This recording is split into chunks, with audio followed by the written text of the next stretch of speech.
Peace and blessings and very warm welcome to everybody. Thank you for tuning in into another short episode of a podcast.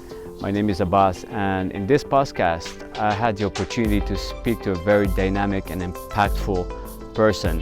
She's a soft skills coach. Her name is AYESHA KHAN, and in this episode, we discussed the idea of self-reflection. I'll be giving a little bit of background at the beginning about my path through yoga, and we'll be touching upon the subject of inner engineering. What does it mean to self-engineer ourselves from the inside? And last but not least, we'll be speaking about the art of meditation. Stay tuned till the end, and I'll be sharing 3 of my most powerful meditation tips that can give you, through experience, to stay on a good meditation habit. Thank you for listening. See you at the end. Peace. Hello creatives, this is AYESHA KHAN and welcome to the podcast Cloud Escape the Mundane. This is a podcast where we discuss about various soft skills and personal development traits in the light of science and psychology with creative minds from around the world. So, the topic for today is self-reflection. It is one of the most important aspects of personal growth. Self-reflection is the ability to pay attention to your own thoughts, emotions, decisions, and behaviors. It is also a very important concept of being emotionally intelligent, as it allows us to neutralize our thoughts and think rationally. Self-reflection helps us discover new perspectives of looking at problems. It helps us with having the right kind of mindset to be open and conducive to learning and growing. And the most widely successful way to self-reflect is the art of meditation. And to be honest with you, there are so many definitions of meditation out there, and each person has his or her own way of practicing it.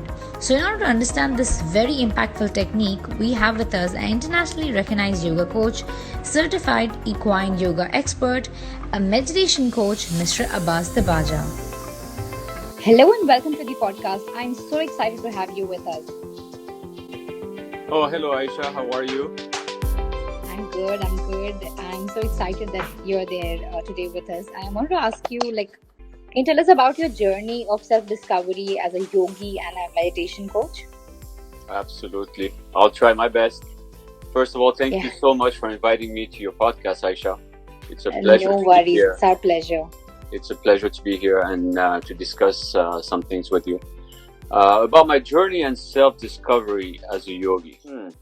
Well, it's my path towards yoga. It's from before birth, I think. Now that I understand what yoga is, which is a complete science and a way of life. You know, it's not a religion, like many people would think of, and it's not a sport or seasonal activity. It could start. It could start there, but eventually for a seeker, you know, you dig deeper into the practice and you crave to know more and more, just like anything we are passionate about in life. I was born and raised in Ivory Coast, just to give you a little background. I was born and raised in Ivory Coast. I lived my whole childhood there. Okay. And I moved to California at around the age of 17, 18 to continue my studies here in the US. And English was not my first language, so I had to struggle with that a little bit. And I changed so many majors, you know, so many times as I was in college. I wasn't really sure what to do and what I wanted to do at the time. And after a while, I decided that I just wanted to finish something after 4 and 5 years of being at a junior college.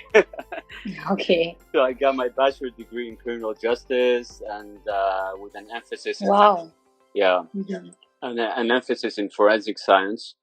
And to be honest with you, I didn't really have my heart in it, you know. I wasn't really passionate about it. I've always been so passionate about, you know, the ocean, and I wanted to be a dive master, so I got licensed into that. I also I also had a background in graphic design in college, which was another tool for me to explore, you know, at some point in my life.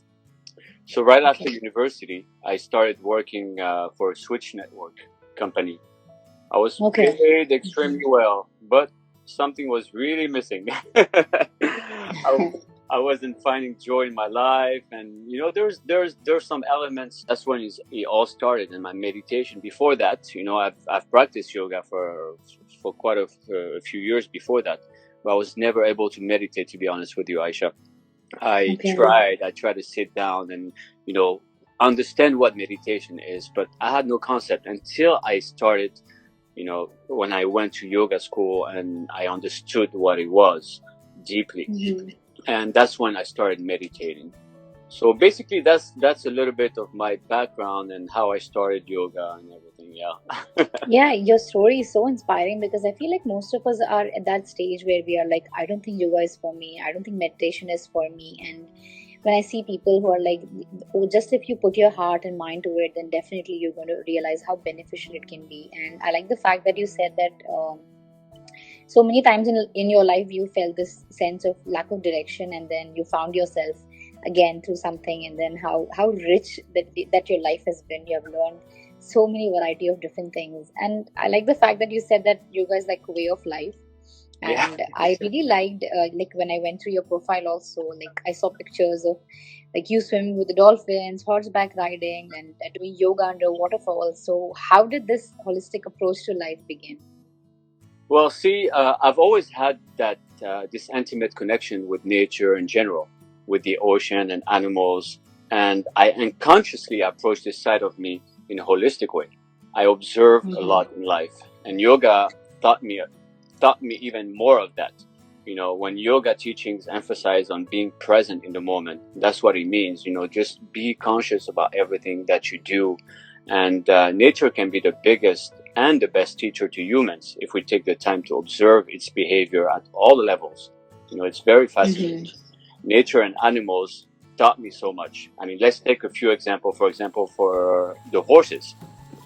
Horses are very smart creatures and way more than we think, with qualities that we as humans even should follow. Horses are about union and harmony. And in yoga, we look for this harmony with everything around us. And the horse always lives in the moment. They forgive. They move from parasympathetic mode to sympathetic mode in no time. They can be in danger like in 1 second. And then once they feel secure, they just go back to normal life. They don't think tomorrow, they won't think about the problem they have today. The moment, that's how they live, and I've always been attached to horses ever since I was a young kid. I had a horse when I was a young kid, and I got detached from it for like a good 10 years. And then after I came back to California, I bought another horse. And so I developed that connection with the horses on that level. And another interesting aspect about horses, for example, they hold no grudges. That's one lesson I learned from them. You can do something to them, and let's say another horse comes and then tries to eat the hay on that horse. If that horse is dominating, it will give it a sign to that horse to leave. But that horse won't take it to the heart. They'll go, and then they'll come back and they'll play again together after that. They don't have grudges, and that's one lesson that I learned from that. And even from the ocean, let's say, for example, the ocean always stays unmoved, even if hundreds of rivers and thousands of rivers fall into the ocean. And that's where they fall in, So you learn by paying attention to little things, in nature, you learn a lot of things, For example, that it's a lesson of that we should stay unmoved by all the temptations, all the problems that come around. We just deal with it and be in the present moment. And talking about dolphins, if you study dolphins, they have their own individual signature whistles to identify each other. That's how they identify each other, by the millions of it's dolphins. really fascinating. And if we take a lesson from that, it's just listen to people. Just try to listen. Always wanting to talk. We always want to talk above other people and don't want to listen to them. There's a lot of lessons that nature can actually teach us. Water, for example. Water is so pure in its own way. It's the essence of our existence. Our body is made of like approximately 70% water. Earth is about the same. If we observe those qualities, and then we can see that, associate water with purification. And that's also being aware of the qualities of our surroundings. Even a last example I can give you is like the moon, for example. It's always complete and perfect, but it appears less and more according, to the position in regards to the sun in certain time of the month. And Yeah. what lesson we can take from this is that we are perfect the way we are, even though we might take wrong turns or decisions, or we might have obstacles in our life. But deep inside, we're born with this seed inside of us that's meant. It's our birthright. It's our birthright to be happy. It's our birthright to be humane. It's our birthright, to love and to share what we have with people, and not be anxious all the time and not be stressed. And we have to dig deep inside of us to understand those elements. I can go on and on, but to sum up your question, the practice of yoga is what helped me cultivate this holistic approach and to be in harmony with everything. It makes me appreciate life so much more, by understanding my purpose, understanding, people, and sharing and loving and being my authentic self. That's the best way I can live my life, being authentic. I absolutely loved your answer, because I feel like yoga is something that it teaches you to actually reflect on things that go unnoticed. Even I find inspiration in nature so much that I've grown up like around 6 years ago I started photography, and I love nature's photography, and I would look out for pictures and like learn about it. And there are like so many things that are beautiful about nature, and I love that you touched on all of these subjects. What I was excited and interested about was your understanding of nature and animal is really fascinating, and that shows how deep you think about these things and all of that. And now that we got to know you personally, and I was wondering if you could tell us about the inner engineering concept that you often talk about. Like, what is it about? The concept of inner engineering is a bit, how am I going to say? It's not something that you do on a daily basis. For one day, it's a process. It's a life process. And in a nutshell, you allow those seeds within us to sprout. It's a science to create inner well-being, peace, blissfulness, happiness, contentment in our life. And it's an inner transformation to deepen our perceptions, bringing a shift in the way we look at our own life and the world that we live in. It's about exploring a higher dimension of life beyond physicality, if you want to say, It's also enhancing our health and success and understanding the mechanics of our life, basically. And also to perceive life with complete awareness, just like we were talking earlier, just be aware of everything that you do. You walk, just try to feel the earth under you. How does it feel when you drink the water? When's the last time you drank water and then you felt that water going down your throat and down into your chest and going down, and what's the healing power behind it, and the essence, where does the water come from, and the purity of it. It's the mechanics of the mind. Inner engineering is the mechanics of the mind, understanding that everything that we are is because we made it this way. It's to raise our consciousness to everything around us, being fully present and taking responsibility for everything that happens to us. See, to be blissful, to be happy is not an achievement. It's the very nature of and essence of our core and who we are naturally. And inner engineering is self-work, working on ourselves with everything in our life. It's not a program that you go in and sign in for a year or for a month. It's an everyday work. And there's a technology for inner being. Everybody wants health. Everybody wants peace. Everybody wants blissfulness, happiness. But these are simple things. And why they're not present in our life, it's because we have never paid attention to the inner mechanism of what a human being is, to pay attention to that and create it in a way that we want it. This is inner engineering. And we come to the conclusion that stress is part of our lives. Stress is definitely not part of our life. Stress is something we create in our own life. It's just that we don't know how to manage our body. We don't know how to manage our mind. We don't know how to manage our emotions or our life energies, for instance, Everything is just happening accidentally in our life. So it's basically about creating the right chemistry within ourselves, and we're being peaceful and blissful becomes natural to us. Yeah, I really liked your answer and how you involved, it is work basically on your body and your mind and your emotions. And I feel like so many of us just don't focus on these things. And as you said, we have made stress part of our life. And I also like the thing that you said about feeling consciousness about your environment. We are so involved in what we are doing, we don't even realize someone walk into the room sometimes. And I feel like that is like really discouraging, and like that's not the way humans should be. We are actually becoming like machines and just so mechanical about things, and we don't care about the nature, we don't care about environment. And I feel like there are a lot of people that want to get into meditation, but they struggle with maintaining it like a regular habit. And can you also tell us about how do you think meditation has an impact on success of a person, or happiness and fulfillment, and how can it help him in his journey of personal growth? Well, one of the greatest benefits already of meditation, meditation comes in a lot of different aspects, and we have to understand what meditation is.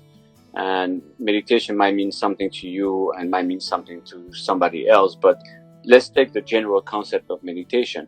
And one of the greatest benefits of meditation and learning how to concentrate is developing the power of observation. Mm-hmm. What I mean by observation is let's take the idea of the mountaintop perspective of life.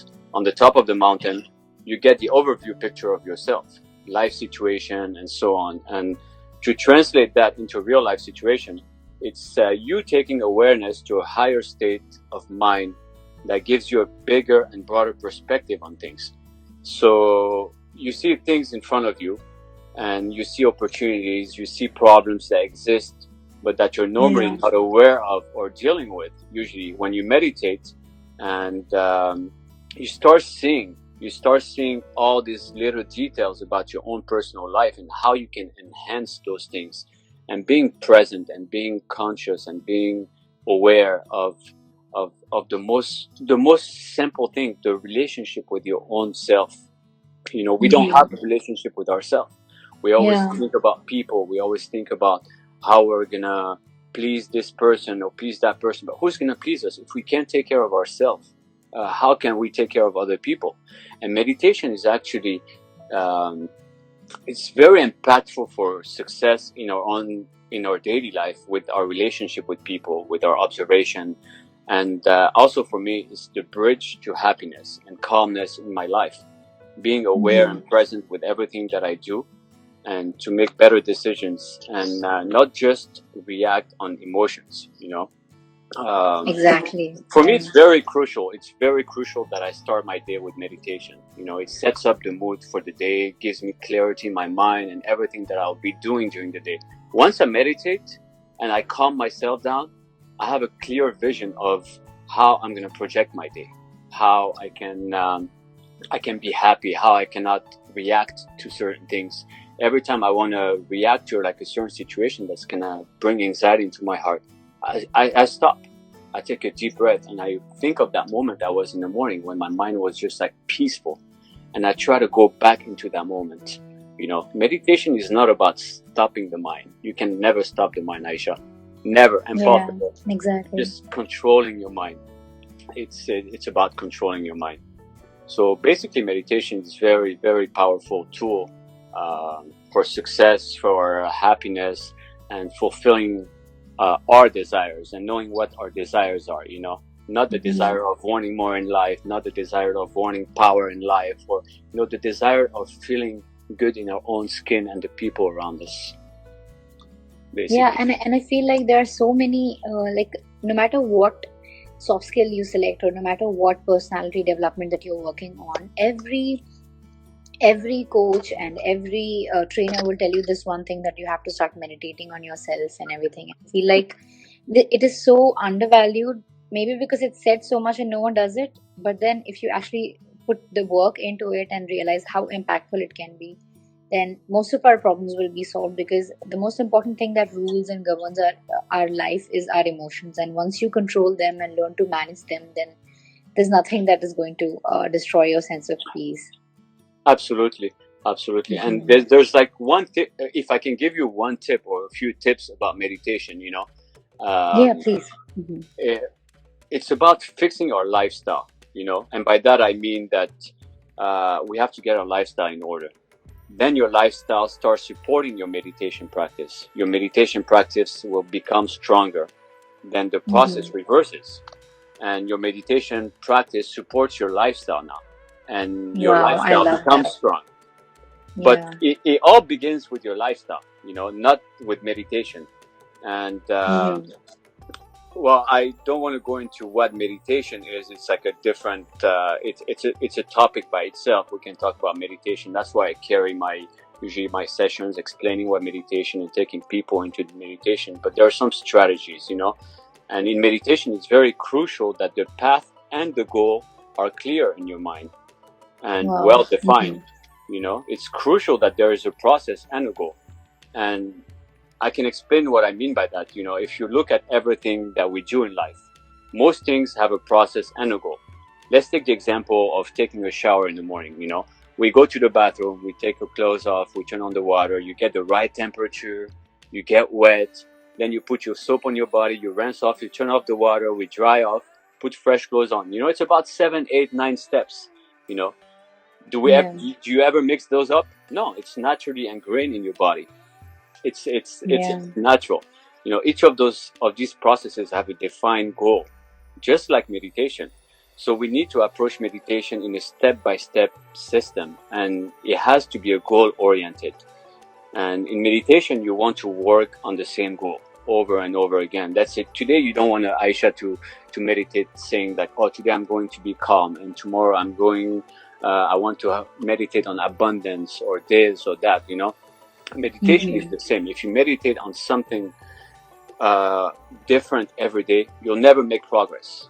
If you meditate on the same thing over and over a week, let's say 2 weeks, let's say on courage. Today I want to develop, this week I want to work on courage. I want to have courage to talk to people. I want to have courage to speak up my truth, So I meditate on this.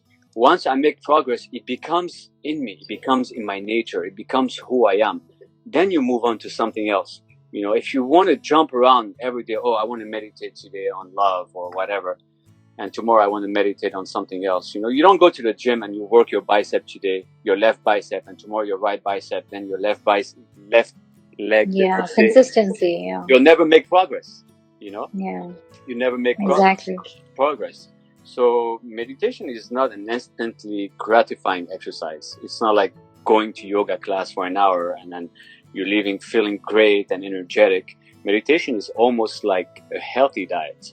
Eating a healthy just once a day, or let's say you eat healthy today and tomorrow you won't eat healthy and 4 days you won't eat healthy. You won't feel the difference. You have to eat healthy constantly to feel healthy. So basically those are some techniques for meditation, and we have to approach it step by step.